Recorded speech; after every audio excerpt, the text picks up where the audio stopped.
Episode 78 of the Borussia Dortmund Fan Club London podcast, sometimes also known as the Dortmund Fan Club London podcast for various reasons. Today, a Champions League quarter-final second leg preview with two very special guests. I'm going to start with Mr. Dan Hilton, who's based in New York.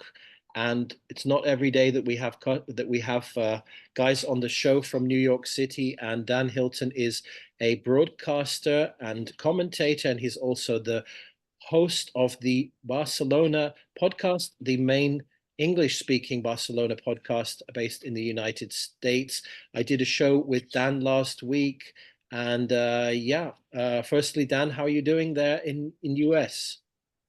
Well, based on last week, going up 4-0 in the first leg, I know we're talking about it. Like, I can't very little to complain about. I'll say that. Nice one, nice one. Absolutely outstanding. And we'll come to Barcelona's weekend game in a moment. And then the second guest is Leon Isenberg, who I met at the Oberhausen Sport Film Festival 2 weeks ago. And we got on great. And he's the host of BVB Kompakt, which is from the Ruhrnachrichten, Borussia Dortmund's official media partner newspaper. He's the host of their daily podcast.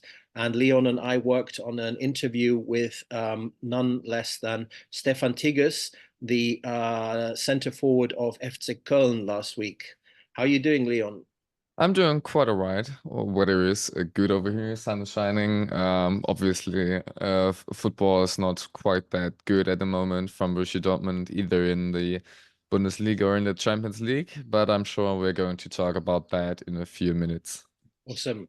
Absolutely great. Well, we're here to obviously look at the game ahead tonight, which is a 9 p.m. kickoff. Have I got that right, Leon? It's 9 p.m. CET, right? Central Yep. European time.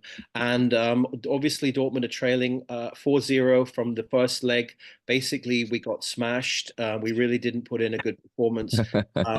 But the weekend brought up a good result for Dortmund. They showed enormous Kampfgeist ability to fight at the Allianz Arena in München, in Munich, against Bayern Munich, and came away with a 2-2.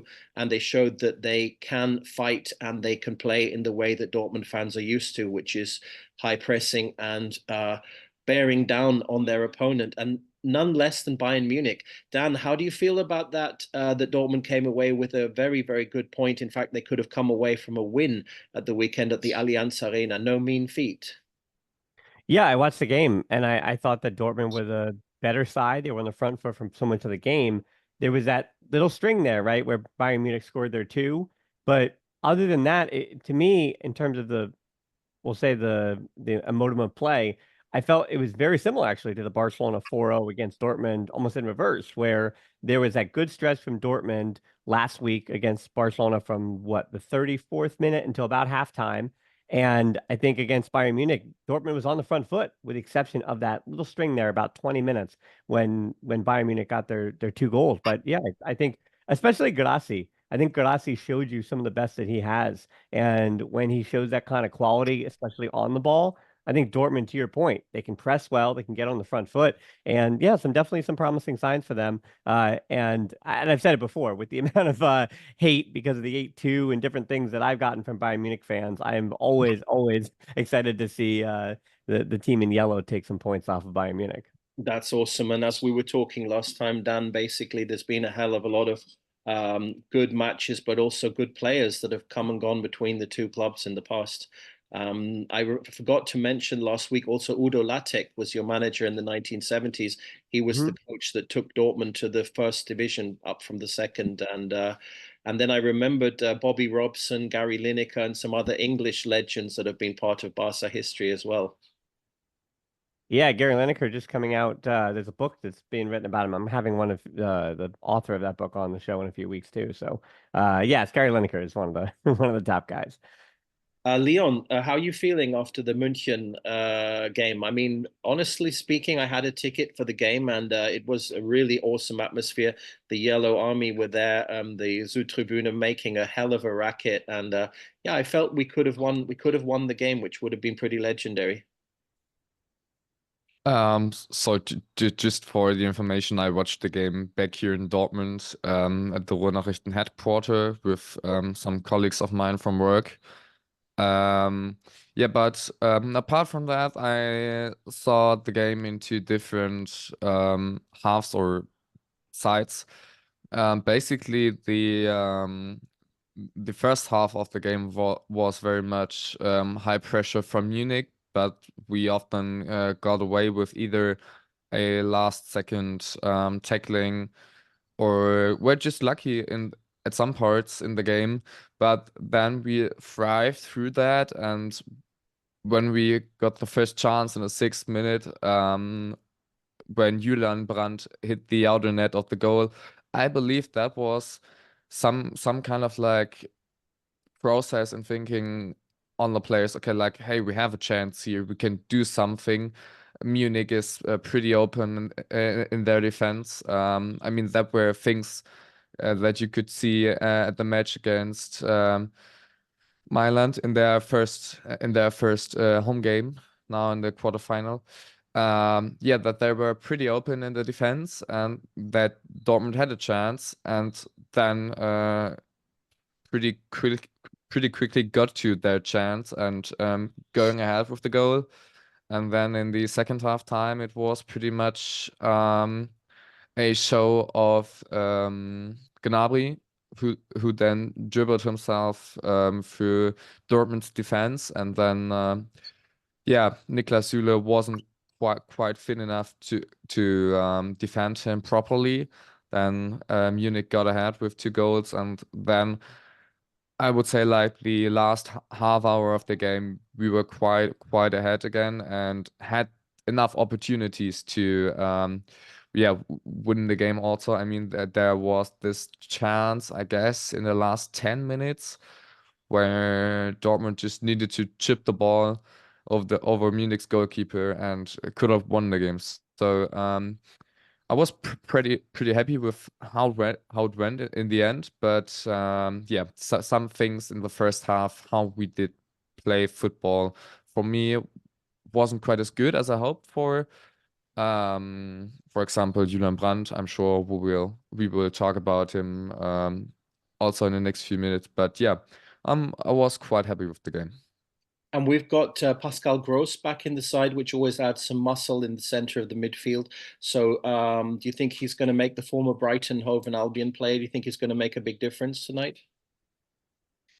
I at least hope so that he does. I mean, he has the body to make a difference, to go into the tackles, and well, and that's obviously what Kovac said after the game, that we needed the tackles in the first game, but we didn't got them, or the team wasn't quite enthusiastic enough to do those tackles. And I think with Pascal Groß, you have the opportunity to go into more tackles and just keep more pushing there, really annoying them in their forward play, and then maybe get a chance out of it. Yeah. Dan, were you surprised to see Robert Lewandowski celebrating against Dortmund? His 2 goals? Well, I believe that he would celebrate against Dortmund when he scored with Bayern too. So if he did that already, I wasn't that surprised that he would continue celebrating against Dortmund.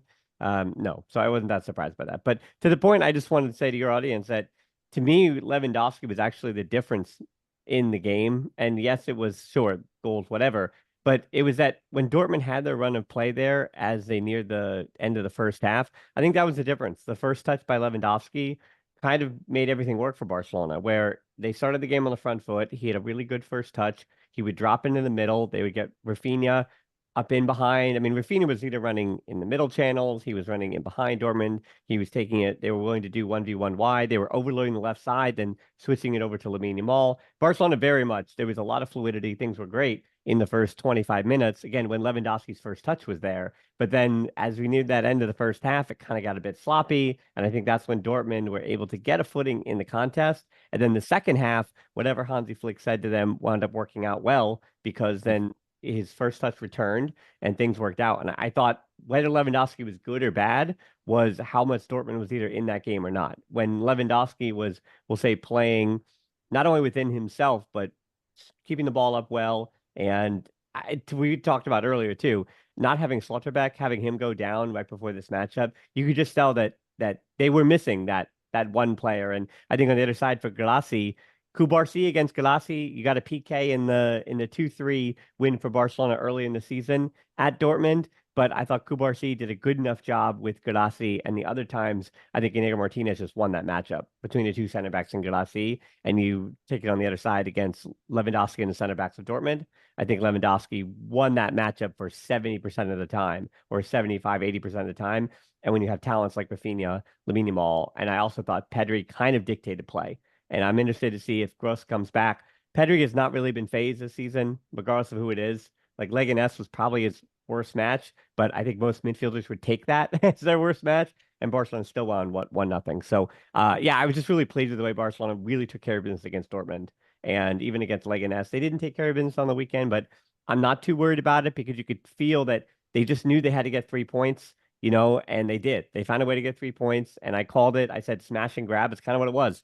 They went in to Madrid against Leganés, got the own goal they needed, and you could feel that Lamine Yamal even was in second gear. 17-year-old kid, he's so good even at 17 of managing how much he's going to give to it. And over the weekend, he kind of walked a bit, which is fine. They still got the 3 points, and I would expect a big Lamine Yamal game today, which is probably not great for Borussia Dortmund. Dan, you've got Alejandro Balde, left back, out with an injury. Is that an advantage for Borussia Dortmund?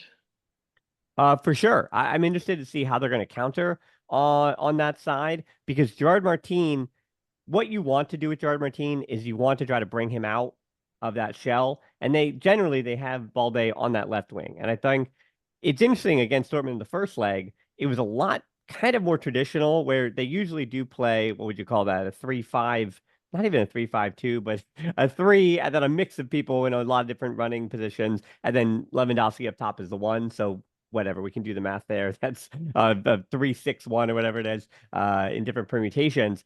But Balde owns that left wing.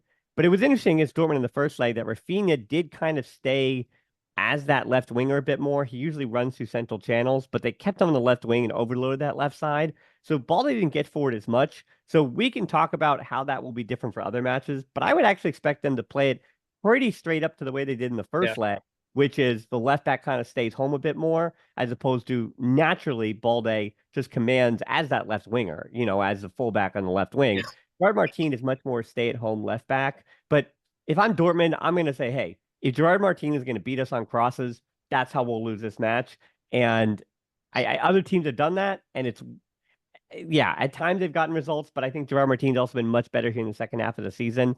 But yeah, am I worried about Gerard Martin for 3 weeks? Yes. Am I worried about Gerard Martin tonight when Dortmund are down 4-0 in an aggregate, where the last time that a team, only one other team, 159, what is it? Yeah, 158-1 are the teams, or sorry, I say 1 and 158, as in teams who've come back from down 4+ goals in the first leg of a knockout. And the only time any team did that was, of course, Barcelona against PSG 16-17. So historically speaking, even Gerard Martin is going to do enough. And also, again, defensively, I don't think Gerard Martin is a left back that I'm worried that they're going to concede 4 or more.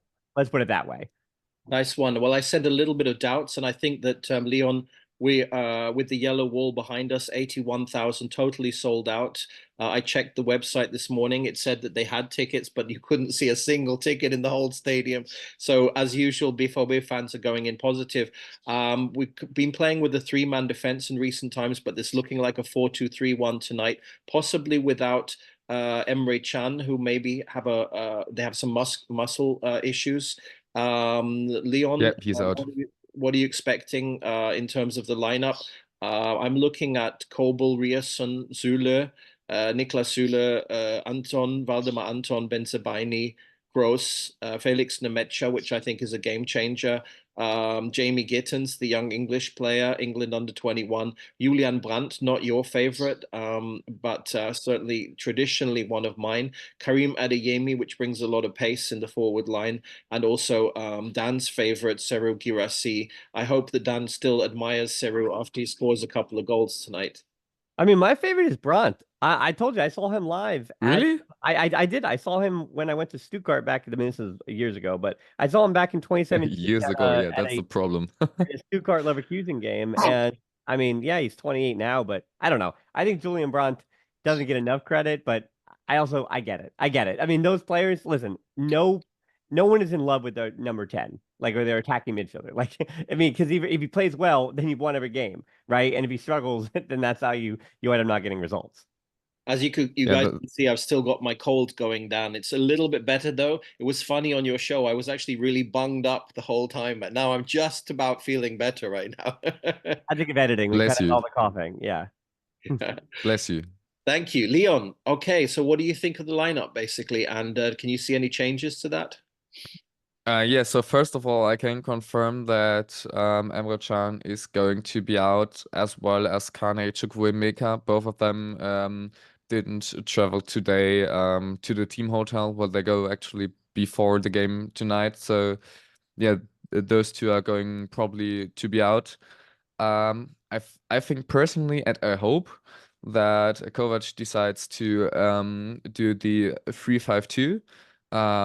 Yesterday on the press conference, he also gave a little wink at it and said, "Yeah, could be quite possible. It would be an obvious choice." While as well as from inside the team, they already told him, "Hey, we want to play with a real 3-5-2 against Barcelona, 3-5, yeah, 2 against Barcelona, because they recognized that in the first leg game, the alternate version of the 3-5-2 that they were playing, where they wanted to double on either of the sides when Barcelona played left or right wing, that the idea didn't worked out well enough, and so I think now they're going with a more traditional 3-5, 3-5-2. Sorry, it's long work days. Absolutely. No, but I think apart from that, of course, Kobel in the goals, very obvious. You have Anton Süle, Riasson, and Bensebaini, who are, in my opinion, destined to be between defensive and midfield, somewhere around that. Maybe you play the defensive line with Anton Süle, Riasson, and or Bensebaini. I mean, that's up to Kovac. Of course, you have Svensson left. Yeah, for the midfield, Groß, Mecha, Özcan are choices that you can take. I hope and I think Kovac will put Julian Brandt on the bench. So he wouldn't be in the runners-up or in the startup. Because what we could tell from yesterday's close of training session, he wasn't even in the a top 11 team who basically train really for the game. So I guess he will start on the bench tonight. Yeah, in the offensive line, of course, you have Gittins, Adeyemi, Bayer, and Guirassy.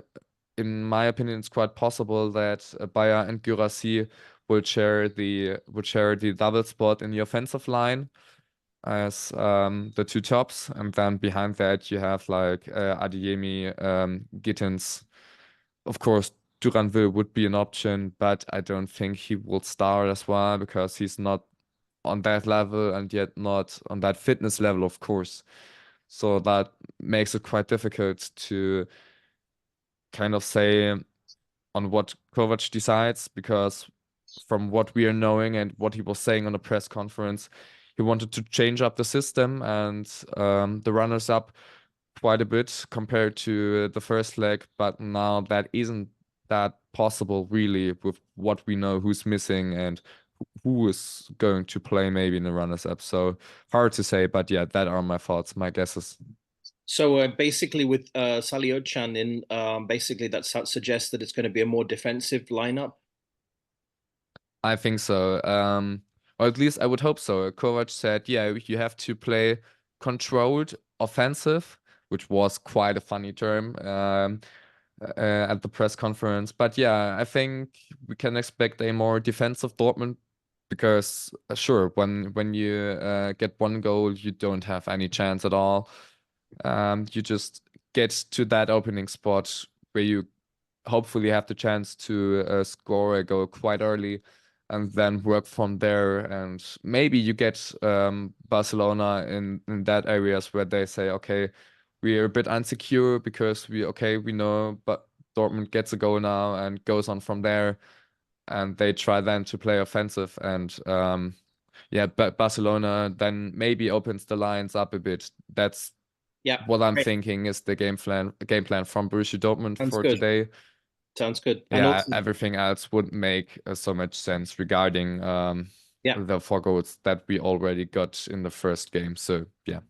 Sounds good. Yeah, definitely. And the crowd will be well behind us tonight. And I think that is all on our side, obviously. But coming to Barcelona news, Dan, I can't even pronounce this. Says Chenny.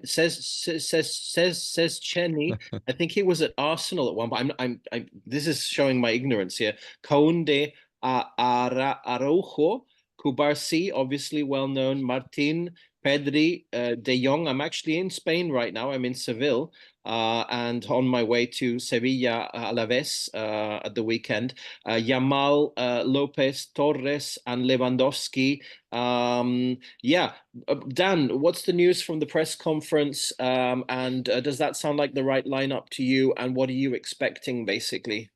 Yeah, I am, to your point, I'm expecting Szczesny in goal. He had a good little laugh because Ter Stegen, former Borussia Mönchengladbach keeper, has had a lot to say this week. He is the captain, but coming back from the ACL, we'll see what happens then. That's a German national team problem. But Szczesny has been the choice, the formerly retired keeper out of retirement, came off the beach, and he's been phenomenal. But then in front of him, yes, Inigo Martinez, if he were to get a yellow, he'd be suspended for the first leg of the semifinal. So I would not expect Inigo Martinez to start this match. Also, yellows are wiped out after the quarterfinals, so he'd be fine for this one. So I would expect to see Araujo in the starting lineup, as well as Cubarsí. That I think is going to be the center back duo. Kounde, he plays every single match, does not ever get a rest. It's going to be Kounde on the right side. And then, as I mentioned, Gerard Martin is going to get the start on the left. De Jong did not start on the weekend, came on a halftime for Rahu to change that against Leganes. De Jong will likely start with Pedri in the, as we'll say, the double pivot. And then to the point, Lamine Yamal, Rafinha, Lewandowski up top. And then the 10, if you want to call it that, the attacking midfielder, that's really the question. Is Hansi Flick going to go with Gabi? That might be the option. Gabi didn't necessarily play on the weekend. It was Fermin Lopez against Leganes anyway. So I would expect potentially Gabi to start this one. And if not, it will be Fermin Lopez again. And Dani Olmo not fit. So I think that 11 for Barcelona kind of does pick itself here.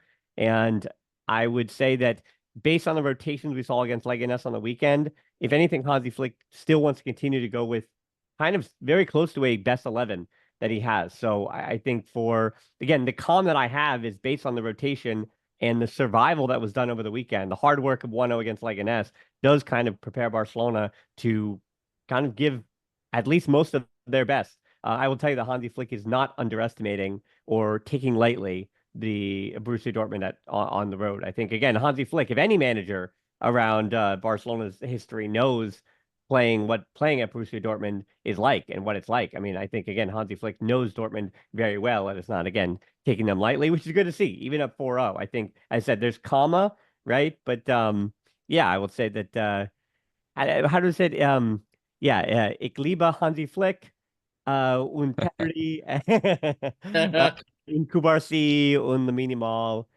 So in Spanish they say calma, but how would you say? Ja, ich spreche ein bisschen Deutsch, but du sprichst ein bisschen Deutsch, Dan. Yeah, but aber not enough. Nicht genug. No. Nicht genug. Yeah, Dan is a man of amazing talents, and I'm really lucky to have both Leon and Dan on the show today. Let's get down to the fans. How many fans are traveling to Dortmund? Dan Hilton, your expectation. A guy who's actually been to the Signal Iduna Park yourself. You've been to a game at Dortmund, right? No, that was a Stuttgart. I got my wires crossed. Stuttgart. Yeah. I tried to get to Dortmund and I could not get there in time. We're gonna get you there. We're gonna get Leon. We're gonna get Dan. You're one of most people that don't get into the stadium, so don't worry. It happens sometimes. We'll get you there, Dan. How many fans are expected to travel, do you think, in your opinion? And Leon, do you have any views on that? So Dan, what's your view? Oh, the traveling fans. I mean, when Barcelona, here's the thing: when Barcelona are winning, fans show up, and when results aren't great, they tend to be a bit flippant. And even you're in Spain now, that's generally what it is in Spain anyway. Like if your team is on top and things are looking good, they travel, and if not, they just kind of stay home and they have their tapas and they kind of enjoy their days. So however many away tickets, what were there 6,000 allotted, whatever the allotted number is. I would expect somewhere between 5,000 and 6,000. But at Dortmund with the atmosphere, I would expect that Dortmund is going to fill the stadium anyway. So you'll likely hear some Barcelona. But again, for those watching at home, it's going to be difficult to hear them. That said, I think it will depend on how this game goes. Like for some reason, if Dortmund do concede early and they wind up falling apart and Barcelona win 3-0, or it is some kind of domination like we saw the Barcelona did against Leverkusen the last time they were up like this in a knockout against a German opponent, then yeah, you could hear Lisbon Barcelona, but I would expect the Dortmund is going to be in full force for most of this match. Dan, can we expect some kind of choreography or something, or does that not happen on the road?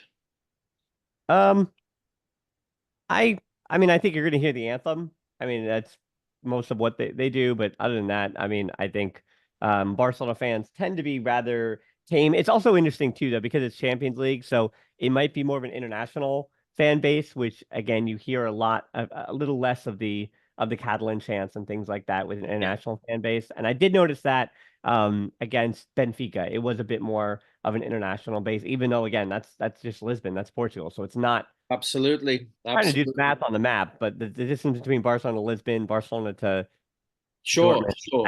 I was asking about choreographies, but Leon, what's you were in Dortmund for the last game in November, and yeah, how's it going in Dortmund right now? I'm not in the Altenmarkt, but I can imagine that some red and yellows flags are around there. Barcelona fans already in Dortmund.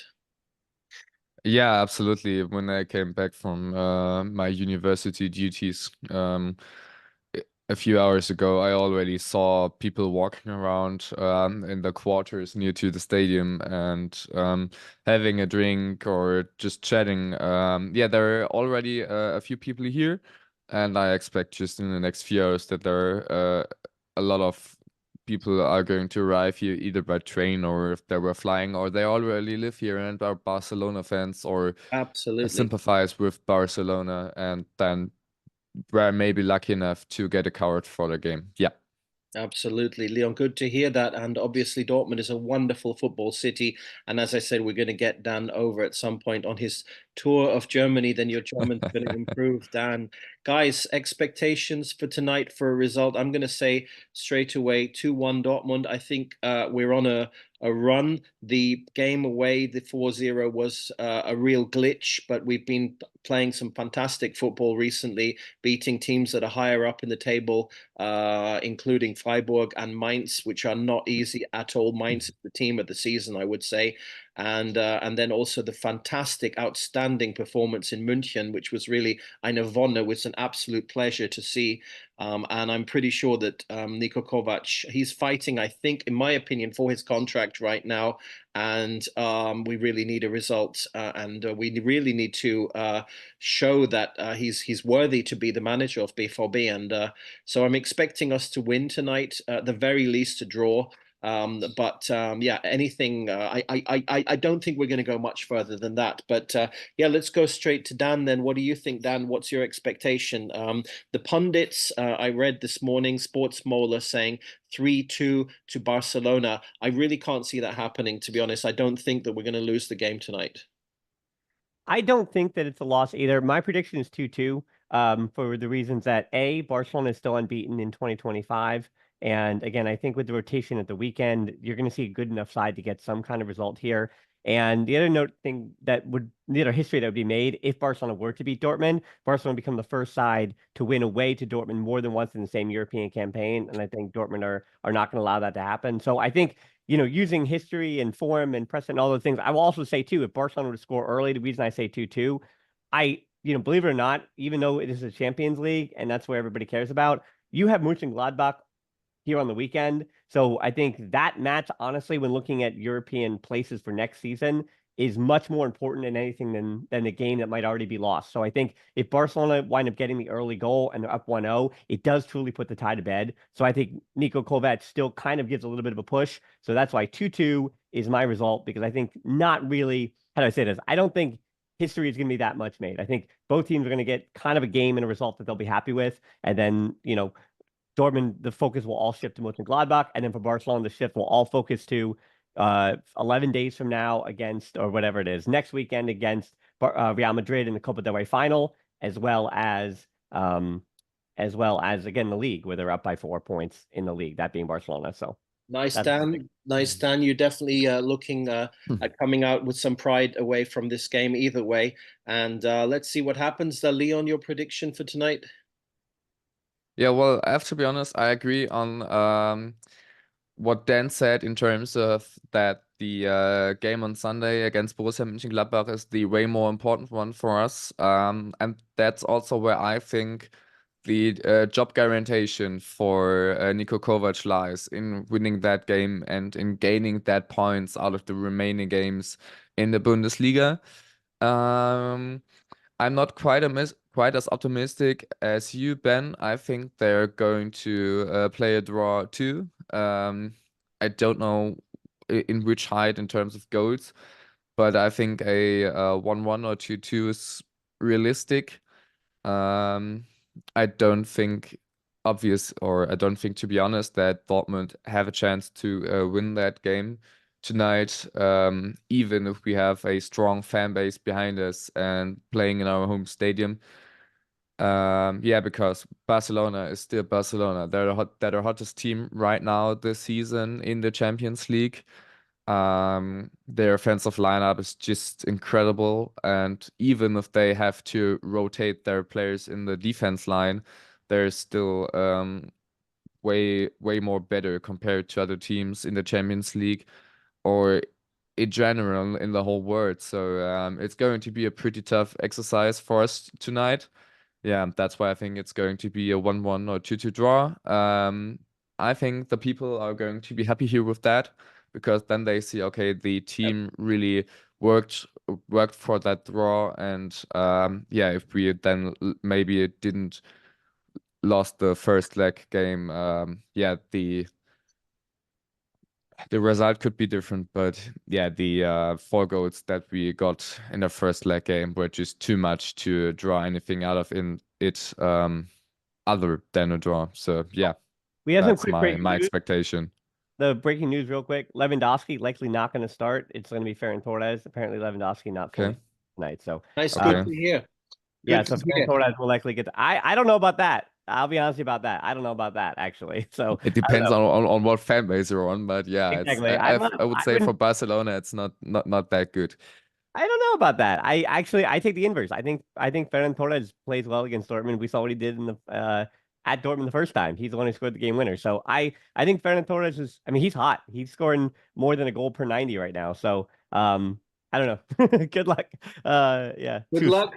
Yeah, we're going to need it. Yeah, we're going to need it. Good luck, Barca. Good luck, Dan. We love your show. It's really, really awesome. I've introduced Leon to it now. And Leon, keep doing your amazing work with BVB Kompakt, which I listen to regularly. Trying.